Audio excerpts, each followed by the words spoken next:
الف لام را، یہ حکمت والی کتاب کی آیتیں ہیں۔ کیا لوگوں کو تعجب ہوا کہ ہم نے انہی میں سے ایک شخص کو حکم بھیجا کہ لوگوں کو ڈر سنا دو اور ایمان لانے والوں کو خوشخبری دے دو کہ ان کے پروردگار کے ہاں ان کا سچا درجہ ہے۔ ایسے شخص کی نسبت کافر کہتے ہیں کہ یہ تو کھلا جادوگر ہے۔ تمہارا پروردگار تو اللہ ہی ہے جس نے آسمان اور زمین 6 دن میں بنائے، پھر عرش پر جلوہ افروز ہوا۔ وہی ہر ایک کام کا انتظام کرتا ہے، کوئی اس کے پاس اس کی اجازت حاصل کیے بغیر کسی کی سفارش نہیں کر سکتا۔ یہی اللہ تمہارا پروردگار ہے، تو اسی کی عبادت کرو۔ بھلا تم غور کیوں نہیں کرتے؟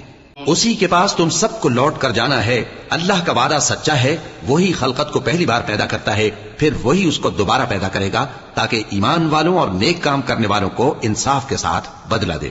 اور جو کافر ہیں ان کے لیے پینے کو نہایت کھولتا پانی اور درد دینے والا عذاب ہوگا، کیونکہ وہ کفر کرتے تھے۔ وہی تو ہے جس نے سورج کو خوب روشن اور چاند کو بھی منور بنایا اور چاند کی منزلیں مقرر کی تاکہ تم برسوں کا شمار اور کاموں کا حساب معلوم کرو۔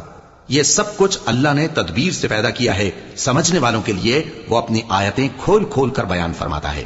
رات اور دن کے ایک دوسرے کے پیچھے آنے جانے میں اور جو چیزیں اللہ نے آسمان اور زمین میں پیدا کی ہیں سب میں ڈرنے والوں کے لیے نشانیاں ہیں۔